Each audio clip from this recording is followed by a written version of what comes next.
하나님께 불순종했던 이 사울왕의 그 촛대가 다윗에게 옮겨지는 장면에 대한 말씀이죠. 구체적으로 하나님께서는 그 촛대를 어떻게 옮기시는지, 우리는 다윗을 향해 옮겨진 이스라엘 왕이라는 촛대가 어떤 이유로 그에게 옮겨지게 되는지를 살펴보면서 우리를 향하신 하나님의 뜻을 깨달아 알아야 될 줄로 믿습니다. 왜냐하면 우리 또한 하나님께서 하나님의 나라를 위하여 찾으시는 그 한 대상이 되고 있기 때문입니다. 이 시간 말씀을 통해 역사하시는 성령 하나님의 깨닫게 하심의 은혜가 우리 모두 가운데 충만하게 되기를 간절히 바랍니다. 우리 6절 말씀 같이 읽겠습니다. 그들이 오늘 사무엘이 엘리압을 보고 마음에 이르기를 여호와의 기름 부으실 자가 과연 주님 앞에 있도다 하였더니 아멘. 사무엘은 엘리압을 보고, 이새의 큰아들 엘리압을 보고 마음에 그가 하나님께서 택하신 이스라엘의 차기 왕이라고 착각합니다. 두 가지 이유 때문입니다. 하나는 사무엘상 10장 23절 말씀처럼 사울을 왕으로 세울 때 그의 외모가 중시된 점을 사무엘이 생각한 겁니다. 다른 하나는 이어지는 7절 상반절에 하나님께서 사무엘에게 언급하시듯이 엘리압의 외모가 늠름하고 사울처럼 키가 커서 얼마든지 외모로만 보면 왕다운 풍치를 가지고 있었기 때문입니다. 그런데 하나님의 생각은 전혀 다르시죠. 이사야 말씀에 우리의 생각과 하나님의 생각이 다르다. 그러니까 이게 합리적으로 보면, 그동안 경험으로 보면 사무엘의 말은 맞는 말입니다. 합리적으로. 사울 왕이 그랬으니까.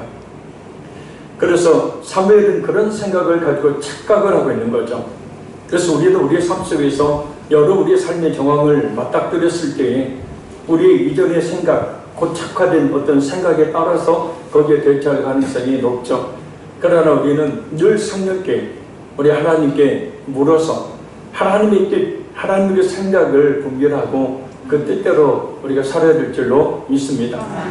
그게 쉬운 일은 아니지만, 그러나 그렇게 하나님의 뜻대로 살아가야 되는 것이 바로 우리 예수님을 믿는 성도고 성령을 받은 성도의 진정한 모습이기 때문입니다. 항상 잊지 마세요. 내 생각인지 하나님의 생각인지, 내 감정인지 성령이 주시는 감정인지, 이것이 뒤죽박죽 되는 경우도 있고, 어떤 경우는 내 생각과 감정을 마치 성령의 생각과 감정으로 여기는 경우들이 종종 많이 있어요. 그래서 우리는 늘 그것을 잘 분별할 수 있는 지혜가 있어야 돼요.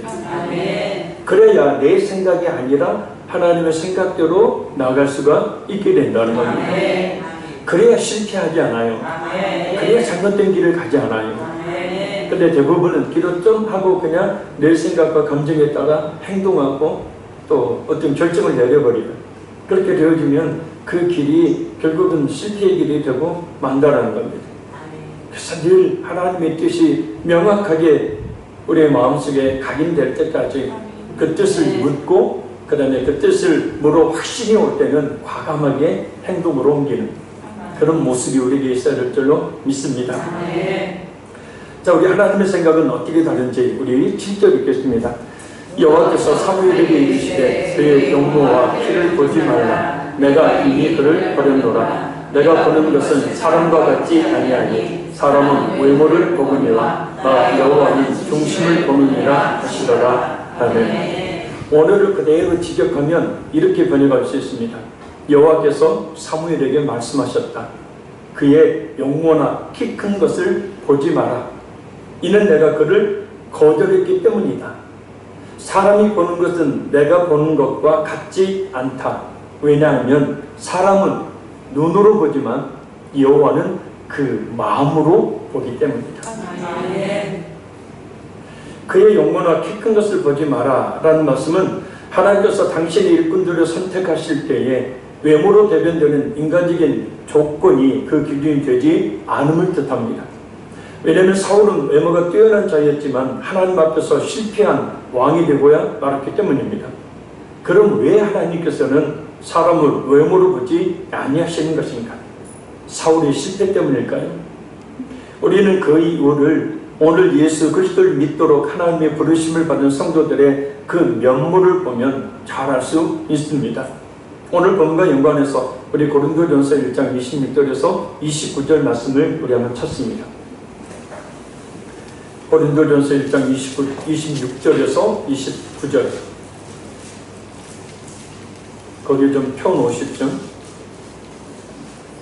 고린도전서 264페이지 고린도전서 1장 26절에서 29절 우리 같이 한번 읽겠습니다. 형제들아 너희를 부르심을 보라. 육체를 따라 지혜로운 자가 많지 아니하며 명한 자가 많지 아니하며 문벌 좋은 자가 많지 아니하도다. 그러나 하나님께서 세상에 미련한 것들을 택하사 지혜 있는 자들을 부끄럽게 하려 하시고 세상에 약한 것들을 택하사 강한 것들을 부끄럽게 하려 하시며 하나님께서 세상에 천한 것들과 멸시받는 것들과 없는 것들을 택하사 있는 것들을 패하려 하시나니 이는 아무 육체라도 하나님 앞에서 자랑하지 못하게 하려 하십니다. 아멘. 거기에 성경 좀 펴두십시오. 여기서 부르심은 하나님께서 자기 백성들을 구원하시려고 부르시는 그 부르심을 이야기합니다. 그리고 보라 라는 말은 생각해보라 라는 뜻이에요. 그래서 의역하면 고린도 교회 성도들아 하나님께서 너희를 구원하시기 위해 부르신 것을 생각해보라 라는 뜻입니다. 이어지는 말씀과 맥락을 통해서 보면 그렇게 잘나고 위대한 사람들이 많지 않은 고린도 교회 성도들을 하나님께서 왜 부르셨는지를 생각해 보라는 겁니다. 이유가 있다는 거죠. 우리가 흔히 기도할 때에 우리 자신을 가리켜서 벌레만도 못하다, 또 티끌만도 못하다, 아무것도 아니다, 미련하고 약하다 이런 표현을 사용합니다. 맞습니다. 하나님 앞에서 우리는 그런 존재예요. 사실 우리는 하나님 앞에서 그런 이 존재이기 때문에 우리는 그런 고백을 늘 할 뿐만 아니라 또 그와 같은 존재 우리 자신을 구원해 주신 그 하나님의 은혜와 사랑을 깨닫고 감사해야 한다는 겁니다. 사실 우리가 구원받은 것은 우리의 그 어떤 잘남과 조건 때문이 아니기 때문이죠. 구원받지 못할 조건만 풍성하게 가지고 있지 구원받을 만한 아무런 조건도 가지고 있지 않기 때문입니다. 바울 사도의 지적대로 사실 이 세상에는 육체적인 조건을 따지면 잘난 사람들이 많은 것 같지만 그렇지도 않습니다. 이 육체를 따라라는 말은 하나님과 관계를 떠나서 인간의 조건 그 자체만을 따라서 또 세상 사람들의 관점에서 라는 뜻입니다. 그러니까 하나님의 은혜와 능력을 배제한 채 인간의 물질적인 부분과 정신적인 부분까지도 포함하는 순수한 자연인의 모습, 인간 그 자체를 의미합니다. 자, 그럼 그 면면을 봅니다. 지혜로운 자, 머리가 뛰어나고 지식이 풍부해서 사물을 청명하게 판단하고 거기에 현명하게 대처하는 그런 능력이 있는 사람을 이야기하죠. 당시 헬라 문명은 지혜를 숭상하면서 지혜자들이 되고자 했습니다. 그러나 자타가 공연하는 지혜자는 사실 많지 않았어요. 소크라테스나 플라톤 정도였죠. 명한 자는 권력의 최상부에 상층부에 속한 사람들을 말합니다. 그러니까 수많은 사람들에게 권력을 행사하지만 그 수 역시 사실 소수에 불과하다. 그리고 문벌 좋은 자, 훌륭한 명성, 또 재물을 가진 가문에서 태어난 사람을 이야기하죠. 이런 부류의 사람들은 초대교회 당시에도 그랬지만 지금도 단 몇 %도 되지 않습니다. 우리나라에서도 많으면 5%, 그 다음에 최상위는 1%로 보죠. 당시 초대교회 상황에서 이런 지혜로운 사람들, 권력자들, 명성과 재물이 많은 가문 출신의 사람들은 극히 드물었다는 거예요. 반면에 교회 안의 성도들은 대부분 가난하고 천한 소문이나 노예나 천재받은 여자들로 구성되어 있었습니다. 이럴 때 하나님의 인간을 부르시는 기준은 외모, 학식, 능력, 가문이나 재물과 같은 외적인 것이 아님을 알 수 있습니다. 그래서 어떻게 보면 우리 자신이 육체를 따라 지혜로운 자가 못 되어도 권력을 가진 사람이 못 되어도 대단한 명성과 재물을 가진 집안 출신의 사람이 못 되어도 예수를 믿게 되는 것이 얼마나 하나님의 큰 의미인지 모른다는 거예요. 어떤 사람들은 저 교회는 부자들이 많더라. 그래서 저 교회는 하나님의 축복을 받은 교회다. 이렇게 생각하는데 큰 착각이죠. 교회는 그런 것이 아니에요. 할렐루야. 교회가 뭔지를 모르니까 그러는 거죠. 만약 우리 자신이 이러한 인간의 조건만을 따져서 본다면 잘난 것이 없기 때문에 예수님을 믿게 된 것 아닙니까? 아니에요? 저도 밑바닥 치고 예수님 믿었어요. 죽음 직전에 예수님 믿었어요. 잘 나갈 때요? 누가 예수님 믿어요? 그래서 하나님은 반드시 밑바닥을 한 번씩은 꼭 치게 하시죠. 그것 때문에 하나님을 찾아서 하나님의 크신 은혜가 임한 것임을 볼 때에 오히려 큰 그것이 감사의 조건이 되는 거예요. 그럼 하나님께서는 잘난 것도 없는 우리를 왜 예수님을 믿도록 부르셨을까? 왜 하필 못난 나일까? 세상에 미련한 것들은 지극하면 세상의 어리석은 자들, 세상의 죄인들이라는 뜻으로 세상의 죄인들을 말합니다. 세상은 미련한 사람보다 지혜로운 사람 편에 서고 약한 사람보다 강한 사람 편에 서지만 하나님은 지혜 있는 자보다 미련한 사람을, 강한 사람보다 약한 사람을 택하신다는 뜻이에요. 할렐루야. 어떤 청년이 제게 그런 얘기를 했던 적이 있습니다. 우리 교회 청년은 아닙니다. 나중에 주식시험에 합격해서 그러고 나서 교회 다니겠다는 거예요. 그래서 하나님이 내게 이렇게 복을 주셨다라고 그렇게 사람들에게 그렇게 전하는 상황이 되면 예수님 믿겠다고 그랬습니다. 그래서 제가 그런 말을 했어요. 네가 교회 나온다고? 절대 못 나올걸? 대놓고 그런 얘기를 했어요. 왜요? 공무원 시험 합격이 있어요. 잘 나가요. 7급이니까. 어디 있냐면 저 지금 동전리 요즘 현충원이 있어요. 대단히 그 학교하고 와가지고 그 청년부 제가 담당을 했었는데 목사님 아니 저 전도사님 저 합격했어요. 교회 잘 나와야 돼. 저 이사 가야 되는데. 그럼 이사 간 거기에서도 교회 잘 나가? 예.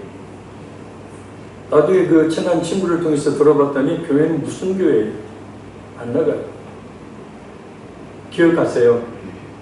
하나님 우리를 예수님 믿도록 부르시는 방법 중에 가장 효과적이고 또 우리가 예수님을 가장 잘 믿을 수 있는 방법은 밑바닥일 때예요. 아멘? 내가 높은 위치에 서 있을 때는요 정말 진실한 믿음 갖기 불가능합니다. 그래서 하나님 밑바닥치게 하시는 거예요. 그래서 네 자신을 의지하지 말고 죽은 자를 다시 살리시는 하나님만 의지하게 하려 하십니다. 그걸 통하여서 우리로 하여금 하나님은 온전히 믿을 수 있는 믿음을 주시는 거예요. 그래서 내 인생 밑바닥이다. 내 인생에 지금 큰 어려움과 고난 가운데 있다. 아이고 하나님이 나를 버리신 건 아니에요. 버리신 게 아니라 오히려 더 가까이 진정한 복을 주시려고 하시는 것이라. 자, 그러면 하나님께서 그 세상에 미련한 자들을 통해서 뭘 하시려고 하시는 것인가? 하나님께서 말씀하십니다. 지혜 있는 자들과 강한 것들을 부끄럽게 하시려고 하십니다. 여기서 부끄럽게 하시고 라는 말은 하나님이 지혜 있는 자보다 미련한 자를 강한 자보다 약한 자를 택하신 이유를 밝히는 겁니다. 사실 지혜와 강함은 그 자체는 결코 나쁜 것이 아니죠. 그럼에도 불구하고 하나님께서 지혜로운 자들과 강한 자들을 택하지 않은 이유는 그들이 자신들의 그 지혜와 그 힘을 자랑하며 그것을 믿고 교만해지기 때문입니다. 결코 하나님을 찾지 않는 것이 죄악된 본성을 가진 존재이기 때문이에요. 그들은 자신들이 얼마나 하나님 앞에 미련하고 약한지를 몰라요. 그래서 겸손히 하나님 앞으로 나오기는커녕 하나님을 대적하고 그리스도를 거부하기 때문에 하나님께서는 미련하고 약한 자들을 택해서 그들의 교만을 꺾으시고 부끄럽게 하시는 겁니다. 그러면 이 뜻이 뭔가? 그러면 약한 나를 하나님이 예를 들면 부자가 되게 해주셔가지고 그 부유한 자들을 하나님께서 꾸짖으시려고 부끄럽게 하시려고 그게 그 이야기가 아니에요. 자신들이 최고로 지혜로운 사람 같았는데 하나님의 지혜인 예수님을 소유하지 못함으로 자신들의 지혜가 부끄러운 것이 된다는 말씀입니다. 할렐루야. 자신들이 최고의 권력을 가지고 있어서 세상에서는 말 한마디면 모든 것을 다 할 수 있었지만 그 권력으로도 결코 하나님의 능력인 그리스도를 소유하지 못한다는 것을 알고 그 자신의 그 권력이라는 것이 하나님 앞에 얼마나 무능한 것임을 알게 된다는 겁니다. 자신의 훌륭한 가문의 명성과 재물이 세상에서 자신이 하고자 하는 대부분을 다 이루어 주었던 자신의 영적인 문제에서조차도 모든 것을 이루어 줄 줄 알았지만 그 모든 것이 그리스도의 부요함이 발끝에도 이르지 못하게 된다는 것을 깨닫게 된다. 할렐루야. 자, 그러면 역으로 우리가 예수님을 진실하게 믿는 믿음이 있는 그런 성도라면, 그죠? 세상의 권력, 부, 지혜 이 모든 것을 말입니다. 그것보다 더 뛰어난, 그죠? 뛰어난 하나님의 은혜를 우리는 입은 자라는 거예요. 그러니까 당당하세요. 아멘. 좀 돈 없다고, 좀 힘 없다고 뭐 이렇게 하지 말고 당당하세요. 그들은 그 많은 재물과 권력과 힘과 지혜로 예수님을 믿어버리고 하나, 그러나 그들은 예수님을 결코 믿을 수 없다는 거예요. 아멘. 니체가 신은 죽었다라고 이야기했죠. 그 신에 대한 갈급함을 가지고 신을 찾았지만 결국은 길바닥에서 미친 듯이 결국은 신은 없다, 신은 죽었다라는 거예요. 하나님이 그를 택해 주시지 않으면, 하나님이 그를 불러주시지 않으면 그 누구도 하나님 앞에 올 수 없다는 거예요. 최고의 지혜자 아닙니까? 철학자니까요. 최고의 지혜자 중에 한 사람이었어요. 최고의 부, 권력, 힘을 가진 사람들. 그러나 그가 예수님을 믿지 않는다면 그 모든 것들은 오히려 그것이 자신들의 영혼을 구원하는 데 있어서 결정적으로 뭡니까? 장애물이 된다는 거예요.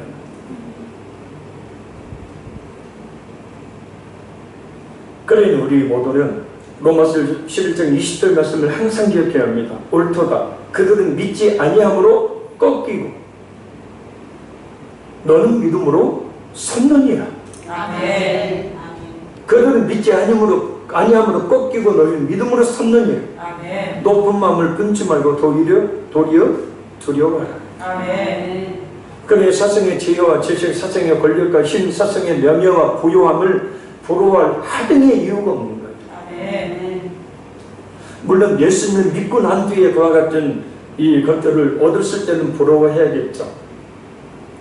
오히려 세상에 줄 수 없는 최고의 지혜와 세상에 줄 수 없는 최고의 능력과 세상에 줄 수 없는 최고의 영예와 고요함을 오직 하나님의 사랑과 예수 그리스도의 은혜로 말미암아 값없이 얻었으니 우리 그 사실을 확신하고 감사하고 또 감사할 뿐만 아니라 세상을 향해서도 담대한 모습으로 살아가야 된다는 거예요. 아멘. 이들이 아무리 노력해봐라.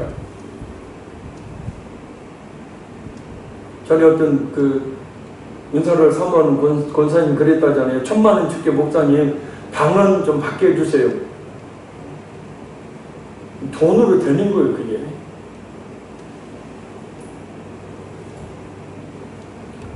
또한 우리의 잘되고 못되는 것 모든 것이도 하나님의 섭리 안에서 다 이루어지는 거예요. 아멘. 근데 그 결과는 뭐예요? 선이에요. 아멘. 아멘. 아멘. 그래서 우리는 더더욱더 하나님을 의지해야 된다. 아멘. 그리고 천한 것들은 문벌 좋은 자와 반대되는 사람입니다. 종의 신분을 가진 자들 말하고 멸시받는 것들은 천한 것들과는 같은 의미로 무시받는 사람들. 그리고 없는 것들은 천한 것들, 멸시받는 것과 유사한 사람들 말이에요. 그러니까 사람들이 보기에 별로 존재 가치가 없어 보이는 사람들, 있으나 마나하는 사람들, 힘없고 약하고 연약한 사람들을 말해요. 그런데 하나님은 이런 사람들을 택하셔서 일하신다는 거예요. 아멘. 천민들, 손가락 잡는 죄인들, 하찮을 것 없는 사람들을 택하셔서 하나님의 그 큰 일들을 행하십니다. 구약과 신약의 인물들의 면면을 보니 시편 8편 2절 죄의 대적으로 말미암아 어린 아이들과 젖먹이들의 입으로 권능을 세우시며 이는 원수들과 보복자들을 잠잠하게 하려 하심이니이다. 아멘. 그렇게 장성한 사람들 가운데 하나님의 뜻을 바르게 알고 깨닫고 순종하는 자가 없으니 하나님은 그들을 다 치시고 어린 아이들을 통하여 하나님의 말씀을 전하시겠다는 거예요. 시편 113편 7, 8절에 가난한 자를 먼지더미에서 일으키시며 궁핍한 자를 거름더미에서 도로 세워 지도자를 곧 그의 백성의 지도자들과 함께 세우시며 그랬어요. 야고보서 2장 5절에 내 사랑하는 형제들아 들을지어다 하나님의 세상에서 가난한 자들을 택하사 믿음에 부요하게 하시고 또 자기를 사랑하는 자들에게 약속하신 나라를 상속으로 받게 하지 아니하셨느냐. 그러니까 가난한 자들을 택하시고 그들을 택하셔서 하나님이 먼저 처음으로 주시기를 원하시는 것이 뭐예요? 믿음의 부요함이에요. 아멘. 물질이 부요하면 하나님 안 찾아요. 누가 찾아요? 찾아도 그냥 마지못해 목사님한테 눈두덩 찍으려고 나가지, 성도단에 눈두덩 찍으려고 나가지 누가 가요? 누가 하나님 찾아요? 왜요? 풍성한 내 삶이.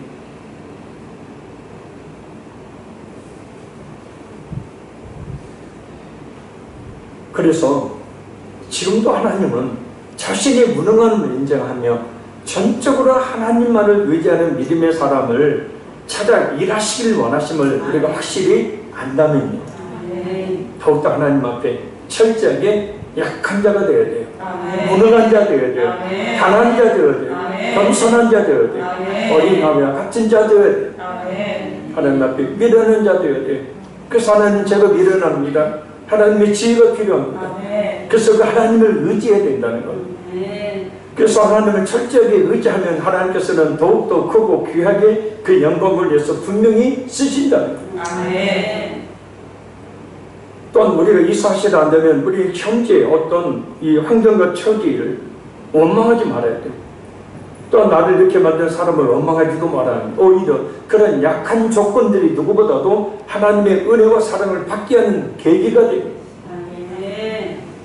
믿음의 보염을 얻게 하니 할렐루야.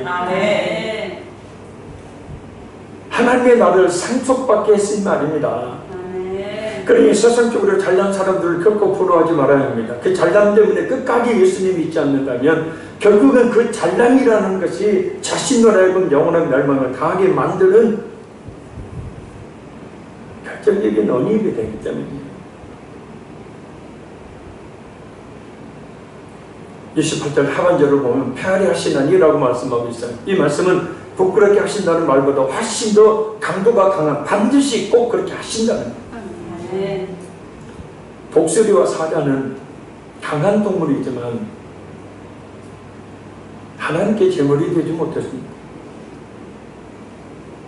오히려 그들에게 잡아먹히는 비둘기, 양, 소 같은 약한 동물이 하나님의 거룩한 제물이 돼요.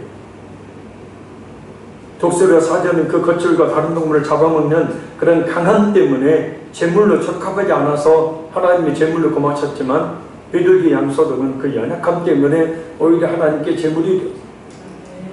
그러니 먼저 하나님 앞에서 우리 자신의 힘과 능력이 아무것도 아님을 겸손히 인정합니다.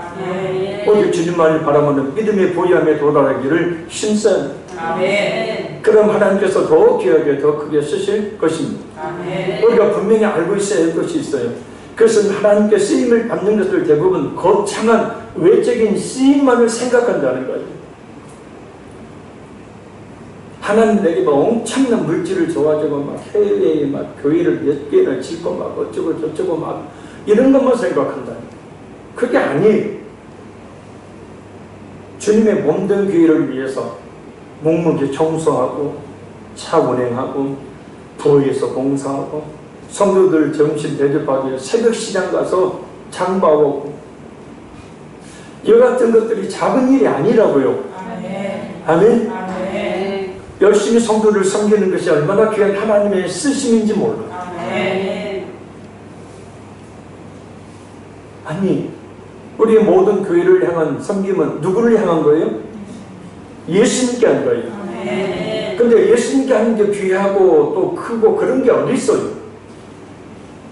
천국에 가면 막 충성하고 헌신하고 막 11조 달려보면 막 면류관을 몇 개씩 막 쓰고 막 고기를 막 고기 너무 무거워가지고 이러고 다닌다고 간절해. 그런 정국이 아니에요. 그리고 충성도 안 하고 막 겨우 저 뒷자리에 앉아갖고 겨우 무슨 미디움 하나 겨우 얻어가지고 중국 간 사람 저 뒷자리에 개털 모자 쓰고 있다나? 천국은 그런 게 아니에요. 아멘? 천국에는 차별이 없어요. 천국에 있어도 그러면 그게 천국이야. 나 안 가요, 그런 천국. 천국 가서도 차별받아, 그냥. 예수님이 충성했으니까 너 제일 앞자리에 앉아라. 그냥 천사야, 면류관은 대수께 씌워줘라. 근데 성경에 나오는 의의 면류관, 생명의 면류관, 영경의 면류관은 다 한 가지 면류관을 말해요. 따로따로 있는 게 아니에요. 각자의 상황에 맞게 다른 면류관을 상징적으로 분리해서 이야기하는 것이지 다른 게 아니에요.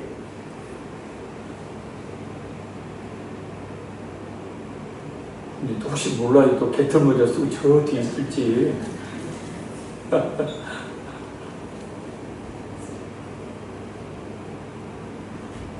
같은 것이 다른 것도 아니고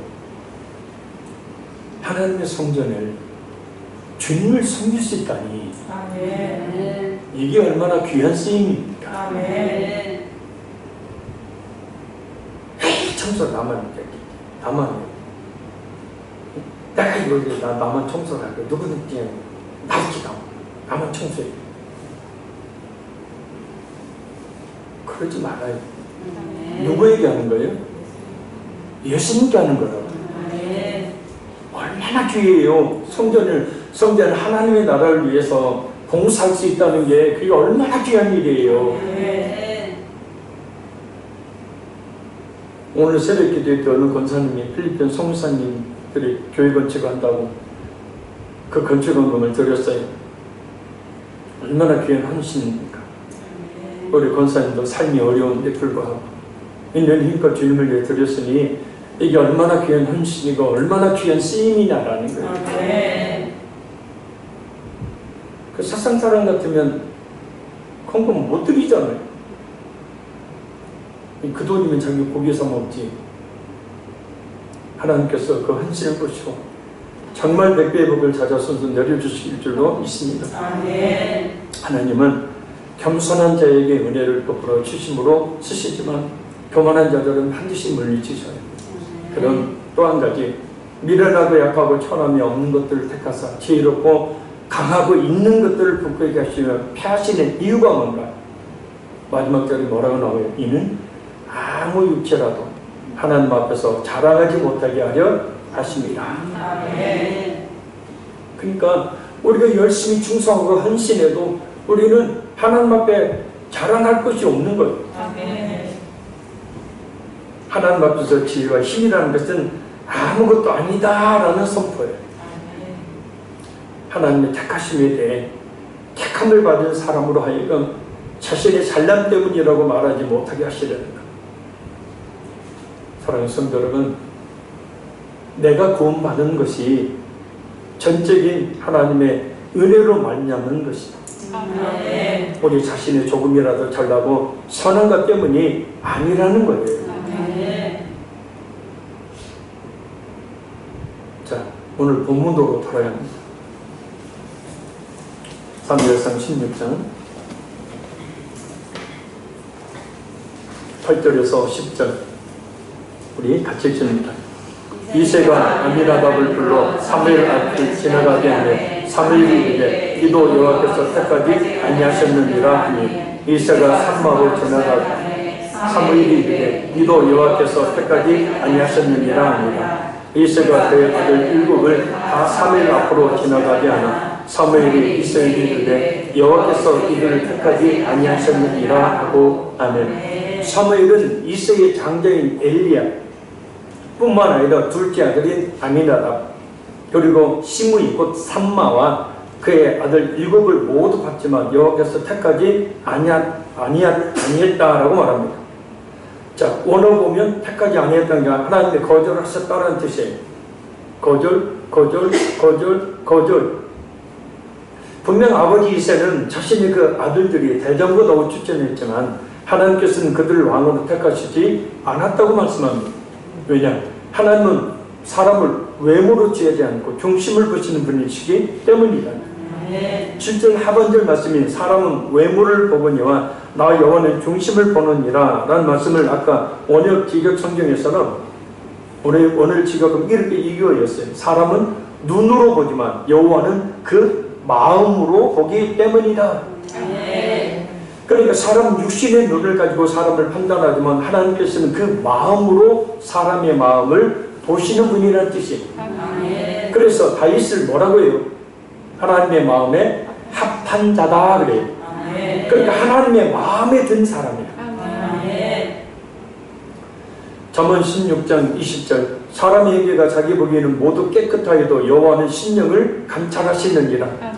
심령, 그 마음과 영혼을 깊이 꿰뚫어 보신다는 거예요. 데살로니가전서 2장 4절 오직 하나님께 옳게 여기심을 입어 복음을 이타받았으니 우리가 이와 같이 말하는 사람을 기쁘게 하려 함이 아니요 오직 우리 마음을 감찰하시는 하나님을 기쁘시게 하려 합니다.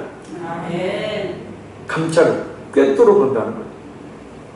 하나님께 우리가 더 귀하게 그리고 더 크게 쓰임을 받는 비결은 우리 마음이 하나님을 향하여 있는 거예요.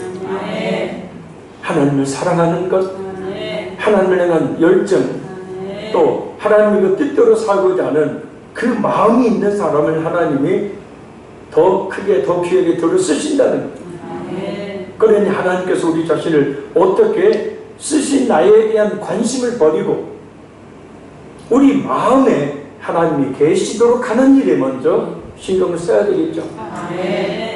그래서 내 마음이 하나님의 마음에 합한 자가 되어지면 하나님은 언제든지 어떤 일이든지 우리를 분명히 더 크게 귀하게 쓰실 것이기 때문입니다.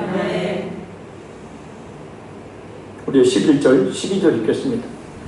또 사무엘이 이새에게 이르되 내 아들들이 다 여기 있느냐? 이새가 이르되 아직 막내가 남았는데 그는 양을 지키나이다. 사무엘이 이새에게 이르되 사람을 보내어 그를 데려오라. 그가 여기 오기까지는 우리가 식사 자리에 앉지 아니하겠노라. 이에 사람을 보내어 그를 데려오매 그의 빛이 붉고 눈이 빼어나고 얼굴이 아름답더라. 여호와께서 이르시되 이가 그니 일어나 기름을 부어라 하시는지라. 아멘. 사무엘은 하나님께서 택한 자를 찾아서 이새의 아들들을 모두 보았지만 하나님께서 다 거절하시는 아들들만 있죠. 혹시 아들 더 있느냐라고 묻습니다. 그래야 이새는 양을 치는 막내가 남았다고 말합니다. 그래서 사무엘은 급히 그 아이를 데려오라 라고 이야기를 하고 사람을 보내서 데려오니 다윗이 그의 빛이 붉고 눈이 빼어나고 얼굴이 아름다운 모습으로 다윗이 오자 하나님은 사무엘에게 이렇게 말씀하시죠. 이가 그니 일어나 기름을 부어라. 다윗의 외모에 대해서 오늘 보면 그는 홍환이었고 눈이 아름답고 용모가 준수하였다. 얼굴이 저처럼 붉었다는 거죠. 빨간 벽걸처럼. 그 외모가 준수했다. 잘생겼다는 거예요. 근데 한 가지 눈이 아름답고 그래요. 용모가 준수한 것도 있지만 무엇보다 다윗의 특별한 외모는 눈이 아름답다는 거예요. 왜 다윗의 눈에 대해 언급하고 있을까요? 마태복음 6장 22절 예수님의 말씀입니다. 눈은 몸의 등불이니 그러므로 네 눈이 성하면 온 몸이 밝을 것이요. 여기서 눈은 말 그대로 우리 눈이에요. 그리고 몸의 등불, 몸은 우리의 인격을 이야기하는, 이 육체를 말하는 게 아니라 우리의 이 사르스, 우리의 몸이 아니라 인격을 이야기하는. 그 눈을 보면 그 사람의 인격이, 그 사람의 됨됨이가 그 사람이 어떤 영적 상태에 있는지, 그 사람이 어떤 사람인지를 알게 된다는 거예요. 할렐루야. 또한 예수님께서 마태복음 13장 15절에 이 백성들의 마음이 완악하여져서 그 귀는 듣기에 둔하고 눈은 감았으니 이는 눈으로 보고 귀로 듣고 마음으로 깨달아 돌이켜 내게 고침을 받을까 두려움이라 했느냐. 그러니까 이 말씀드려서 눈은 결국은 육체의 눈뿐만 아니라 영적인 눈도 같이 이야기하는 거예요. 눈을 보면 그 사람을 알 수 있다라는 예수님의 말씀. 그래서 진짜로 진짜 그래요. 성령으로 충만하고 늘 깨어있는 성도들의 눈을 보면 눈이 참 밝아요. 밝아요, 유리알처럼. 불교 TV 한번 보세요. 그 승려들, 그 간증하러 나온 사람들 눈 보세요. 다 빨갛고 틀려요. 그래서 막 그 귀신 쫓을 때 눈 쳐다보라고 하잖아요. 막 쳐다봐. 그럼 고개를 돌려요. 못 보는 거예요. 볼 수가 없어요.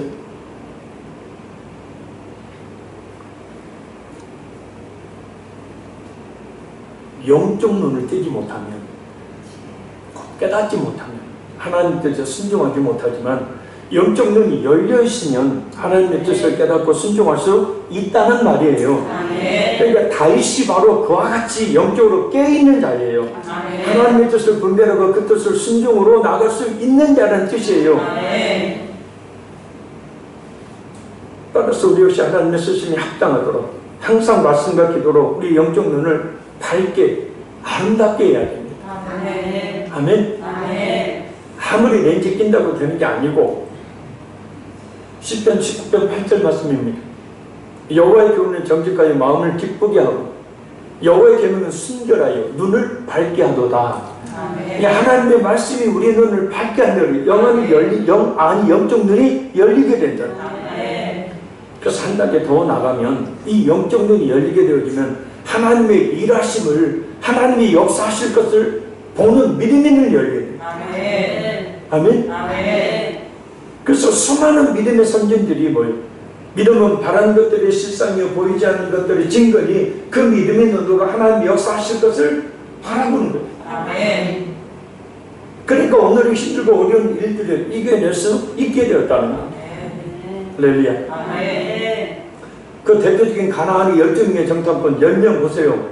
똑같은 장소, 똑같은 시간, 똑같은 장면을 똑같이 목격했음에도 불구하고 그들의 생각은, 그들의 눈은 뭘 봤어요? 육의 눈만 뜨고 본 거예요. 아나토스니 거대하더라는 거예요. 그들에 비하면 실제로 2m 80에 3m 정도의 이 키를 가진 족속을 얘기해요. 실제 팔레스타인 지역에서 3m가 넘는 그 뼈가 발견이 되었죠. 아나토스니죠. 참고로 보세요. 3m 정도 되는 사람이 큰 칼 들고 창 들고 눈 부라리고 있으면 어떻게 되겠어요? 이러고 있는데 누가 싸움을 붙겠어요? 그 앞에 우리는 뭐냐? 메뚜기예요. 근데 우리 다 죽어요. 자, 그들이 본 건 뭐예요? 육신의 눈을 뜨고 아나토스니고 그 앞에서 철저하게 짓밟히는 자신들을 본 거예요. 그러니까 막 아우성치고 우리를 죽여라 막 그렇게 외치는 거죠. 그래서 결국 다 죽었지만 두 명이 갈렙과 여호수아는 하나님의 마음에 그 합한 자예요. 갈렙을 캘렙에 대해서 하나님의 그 마음을 충족시키는 자 원어를 보면 그 마음을 충족시키는 자라고 표현해요. 그러니까 하나님의 그 마음을 충족시키는 이 갈렙은 결국은 그 땅을 차지하게 되는데 여호수아 갈렙이 뭐라고 이야기해요? 적과거리는 가나안 땅을 보고 뭐래요?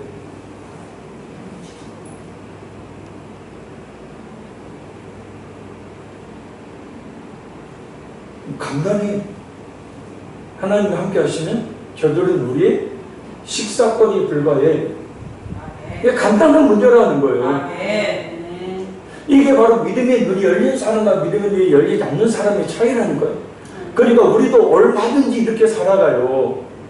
믿음의 눈 닫고 그냥 살아가요. 그러면 막 믿음의 눈 닫아버리니까 내일이 안 보이니까 걱정, 명령, 불안, 그냥 초조, 그냥 어떻게 살아야 이놈의 인생도 내일 어떻게 이럴지 어떻게 하라고 이렇게 사는.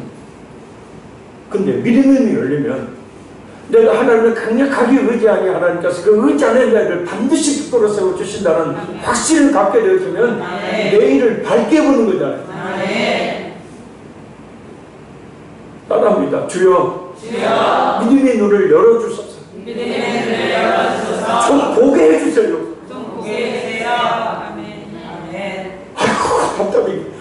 저 시작. 좀 보게 해주세요. 좀 보게 해주세요. 아멘.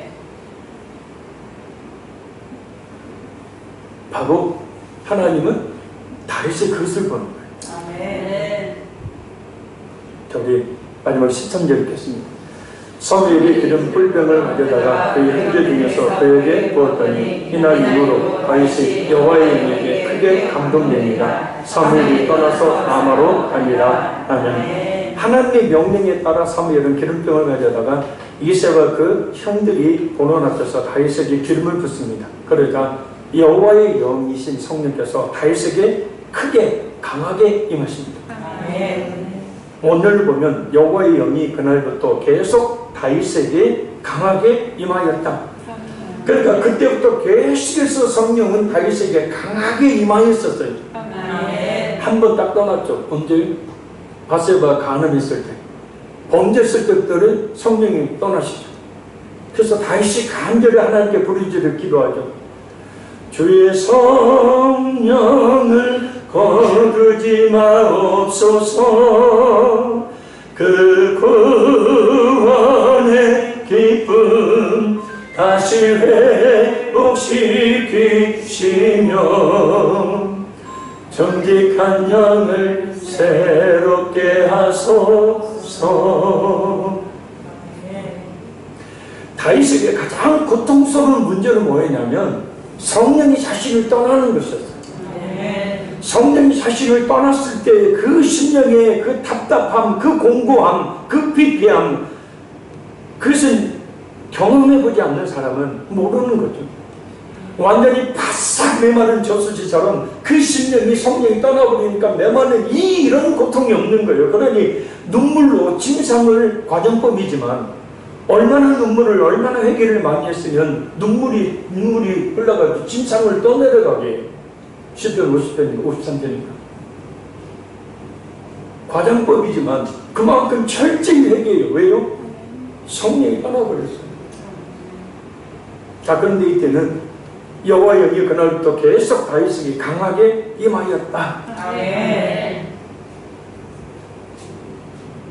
다윗이 신적 소명을 받고 이스라엘 새로운 왕으로 내정됐는데, 그런데 다윗이 이스라엘 왕으로 즉위한 때는 사무엘하 5장 4, 5절을 보면 30대입니다.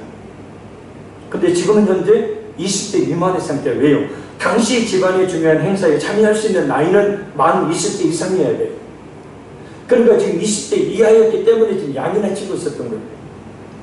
집안 행사에 참여를 못했던 거예요. 자, 그러면 30대 왕위로 즉위했으니까 10년 동안이 더 기간이 있죠. 하나님 뭐 하셨을까요? 연단하신 거예요. 할렐루야. 아멘. 철저하게 사울이 아니라 이제는 하나님의 마음에 합한 대로 신전 그런 국가를 이루어갈 이스라엘의 왕으로 철저하게 하나님이 연단을 시키는 거예요. 아멘.